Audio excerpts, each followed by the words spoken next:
Hi students. आज हम लोग क्लास 12th का फिजिक्स पढ़ेंगे।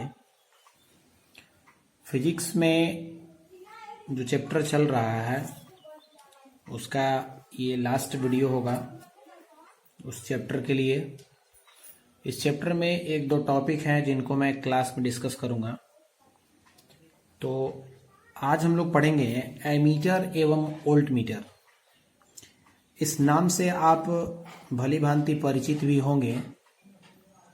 एमीटर और वोल्टमीटर 10वीं क्लास में विद्युत धारा लेसन था, विद्युत धारा एवं चुंबकीय प्रभाव, उसमें आपने पढ़ा था इसको। एमीटर जो है धारा मापी यंत्र है और वोल्टमीटर विभव मापी यंत्र है। उसी से संबंधित हम लोग थोड़ा सा कुछ और आज यहाँ डिस्कस करेंगे और दोनों में अंतर भी पढ़ेंगे कि दोनों में अंतर क्या है।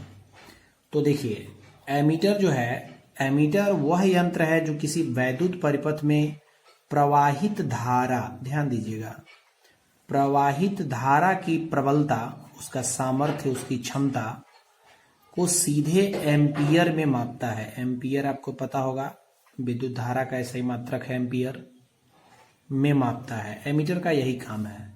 क्या काम? कि किसी भी विद्युत परिपथ में जितनी धारा प्रवाहित हो रही है उस धारा प्रवाहित का सामर्थ्य या उसकी प्रबलता या उसका पावर क्या है, उसको सीधे उस धारा के मान को एम्पियर में मापता है एमीटर। एमीटर एक यंत्र है, ठीक है। इसमें थोड़ा सा और आगे है कि रचना की दृष्टि से एमीटर मूलतः एक धारामापी ही होता है। देखिएगा, धारामापी, ठीक है। धारामापी एक हेडिंग है जो मैं अभी छोड़ रहा हूं, उसको मैं आपको क्लास में बताऊंगा, ठीक है। कि रचना की दृष्टि से एमीटर मूलतः एक धारामापी है। चूंकि धारा को मापता है उसको हम धारामापी बोलते हैं, जिसे परिपथ के श्रेणी क्रम में जोड़ते हैं। ये याद रखिए, एमीटर को हमेशा परिपथ के श्रेणी क्रम में जोड़ा जाता है ताकि उससे होकर गुजरने वाले संपूर्ण धारा का वो मान बता सके, जिससे कि मापी जाने वाली संपूर्ण धारा इसमें से होकर प्रवाहित हो। एमीटर की अपनी कुंडली का भी कुछ प्रतिरोध होता है। आदर्श एमीटर यानी जो आइडियल एमीटर होगा, बेहतरीन एमीटर, उसका प्रतिरोध शून्य होता है। ये सब ऑब्जेक्टिव प्रश्न में आते हैं, याद रखिए। श्रेणी क्रम में जुड़ा हुआ रहना, आदर्श एमीटर का शून्य होना, इन सब टॉपिकों पे आप ध्यान दिया करिए। शून्य होनी चाहिए, ठीक है। शून्य, देखिए, जब प्रतिरोध उस एमीटर का शून्य होगा तो वो संपूर्ण धारा को जो है बताएगा कि हाँ, इस परिपथ से इतनी धारा प्रवाहित हो रही है। कुंडली के प्रभावी प्रतिरोध को कम करने के लिए कुंडली के समांतर क्रम में एक छोटा प्रतिरोध यानी जिसको शंट बोलते हैं वो भी जोड़ा जाता है। शंट भी एक हेडिंग है जो आपको पढ़ना है, शंट के फायदे या हानि, ठीक है। ये शंट जो है आपको, ये एक छोटा सा प्रतिरोध वाला मात्रक होता है, प्रतिरोध ही है ये, जिसको हम जो है यंत्र में जोड़ते हैं। जैसे आप समझ लीजिए शंट का एग्जाम्पल कि हम घरों में जैसे सुरक्षा के लिए फ्यूज का प्रयोग करते हैं, वैसे हम यंत्र में धारा कंट्रोल या प्रतिरोध को जो है मैनेज करने के लिए हम जो है एक छोटा प्रतिरोध का प्रयोग करते हैं जिसको शंट बोला जाता है, ठीक है। ये आपको एमीटर में भी लगाया जाता है, समांतर क्रम में परिपथ में। तो ये एमीटर था। यहाँ मुख्य बात आपको ये ध्यान रखना है कि एमीटर एक यंत्र है और ऐसा यंत्र है जो धारा को मापता है और एमीटर को श्रेणी क्रम में जोड़ा जाता है। और आदर्श जो एमीटर होगा, जो संपूर्ण धारा का मान सही बताए, उसको हम आदर्श एमीटर बोलेंगे। तो उसका प्रतिरोध शून्य होना चाहिए, तभी वो जो है आपको बढ़िया तरीके से जो है आपका संपूर्ण धारा का मान बता पाएगा, ठीक है। ये आपको एमीटर था। इसी तरह से आपको एक हेडिंग है वोल्टमीटर। तो वोल्टमीटर क्या होता है, इसको आप जानिए।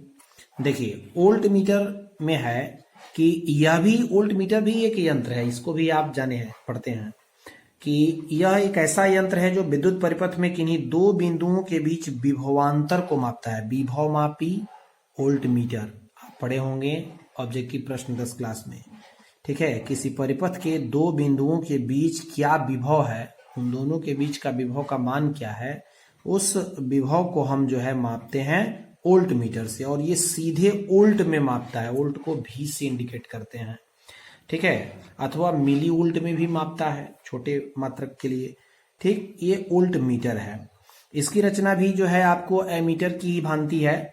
दोनों यंत्रों में केवल यह है कि एमीटर बनाने के लिए धारामापी के साथ छोटे प्रतिरोध का प्रयोग करते हैं समांतर क्रम में, और वोल्टमीटर के लिए हम जो है श्रेणी क्रम में एक उच्च, जैसे देखिए अगर एक ही यंत्र हो, उसी यंत्र को हम एमीटर वोल्टमीटर दोनों बना सकते हैं। ठीक है, सुन के आपको अजीब लगेगा लेकिन ऐसा संभव है। देखिए, जब अभी हमने एक शंट का नाम लिया, तो जब हम शंट को श्रेणी क्रम में जोड़ दें, ठीक है, सॉरी समांतर क्रम में जोड़ दें कम प्रतिरोध वाला, तो वो आपको एमीटर की भांति व्यवहार करता है यंत्र।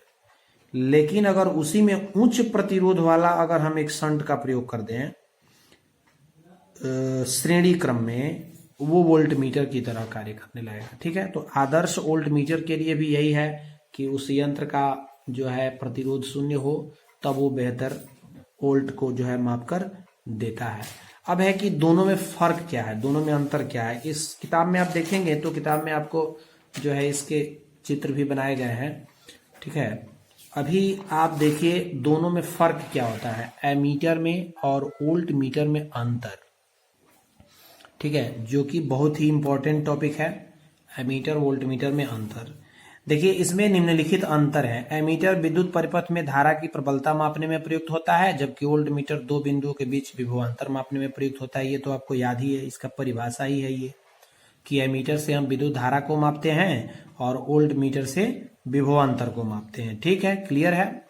उसके बाद है नेक्स्ट इसका अंतर कि एमीटर को परिपथ में हम हमेशा श्रेणी क्रम में जोड़ते हैं। ध्यान रखिए, एमीटर को परिपथ में श्रेणी क्रम में जोड़ा जाता है, जबकि वोल्ट मीटर को हमेशा समांतर क्रम में जोड़ा जाता है। ऑब्जेक्टिव प्रश्न बनता है इस पर, समांतर क्रम में जोड़ा जाता है। ठीक है, नेक्स्ट इसका डिफरेंस दिया गया है कि यदि एक धारामापी की कुंडली के साथ समांतर क्रम में एक कम प्रतिरोध का तार, ध्यान दीजिएगा, अभी आपको हम बताए थे कि एक ही यंत्र को हम जो है एमीटर और वोल्टमीटर यानी धारामापी को हम एमीटर भी बना सकते हैं, वोल्टमीटर भी बना सकते हैं।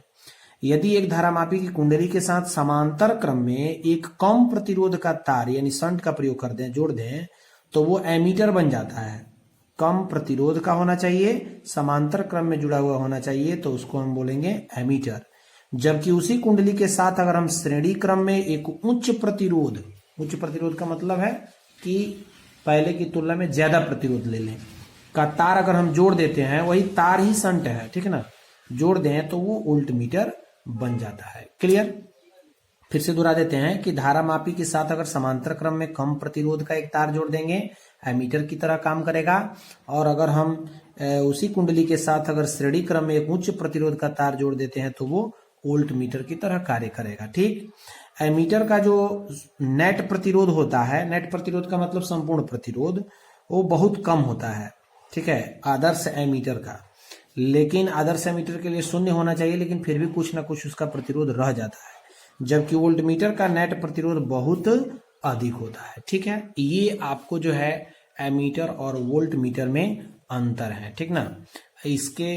इसको आप जो है नोट कर लीजिएगा नोटबुक में, इंपॉर्टेंट टॉपिक है। अगले दिन हम लोग जो है नेक्स्ट वीडियो जब भी फिजिक्स का आपको मिलेगा, तो हम लोग नेक्स्ट चैप्टर में मिलेंगे। चैप्टर नंबर 8 होगा चुंबकत्व। ठीक है, बहुत ही इंटरेस्टिंग चैप्टर है, मैग्नेटिज्म।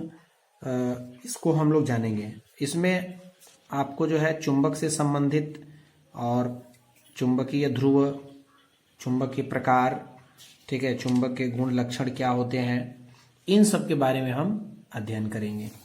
ठीक है, तो नेक्स्ट वीडियो में हम आपको चुंबकत्व पढ़ाएंगे।